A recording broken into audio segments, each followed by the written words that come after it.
Cause ఏంటంటే as I said contribution from each and every one. ఏదేదో నువ్వు pearl అయినవు అట్లా అక్కడ నుంచి వర్తిస్తుంది, ఐ మీన్ అక్కడ నుంచి వస్తుంది, అప్లికేబుల్ అవుతుంది, కట్ అవుతుంది, అట్లా ఏం లేవండి. ప్రతి ఒక్కళ్ళు ఇంక్లూడింగ్ ఇవాళ జాయిన్ అయ్యి ఇవాళ ఇన్కమ్ తీసుకున్న వాళ్ళ సహా ప్రతి ఒక్కరికి ఈ సిస్టమ్ అప్లై అవుతుంది, వాళ్ళు భాగస్వాములు కావచ్చు. 1% ఎట్లా పనిచేస్తుంది? యాక్చువల్గా చాలా లెంతీ సబ్జెక్టు, దీని తర్వాత నేను కొంచెం ఎక్స్ప్లెయిన్ చేయాల్సి ఉంది. So I will try to little rush. ఎట్లా దీనికి ఫంక్షన్ ఎట్లయితుంది దాని అవుట్లైన్ ఒకసారి చూద్దాము. Total previous total as a distributor మనం ఎంతైతే సంపాదిస్తున్నామో, it might be 1000, it might be 1 lakh, it might be 1 crore, whatever, మనం సంపాదించే ప్రతి రూపాయిలో 1 పైసా మీ నుంచి కంట్రిబ్యూషన్ ఉంటుంది.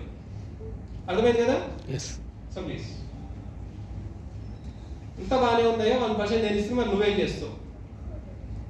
1% ప్రకారం డిస్ట్రిబ్యూటర్ దగ్గర ఎంతైతే కలెక్ట్ అవుతుందో దానికి ఈక్వలెంట్ అమౌంట్ కంపెనీ వైపు నుంచి కూడా యాడ్ చేస్తాం.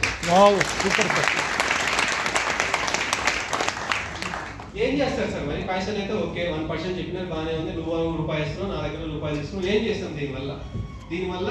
ఈ యాక్టివిటీస్ అన్ని కూడా చేయబోతున్నాం మనం. ఇన్సూరెన్స్ ఇవ్వబోతున్నాము, హెల్త్ ఇన్సూరెన్స్ ఇస్తాము, రైట్?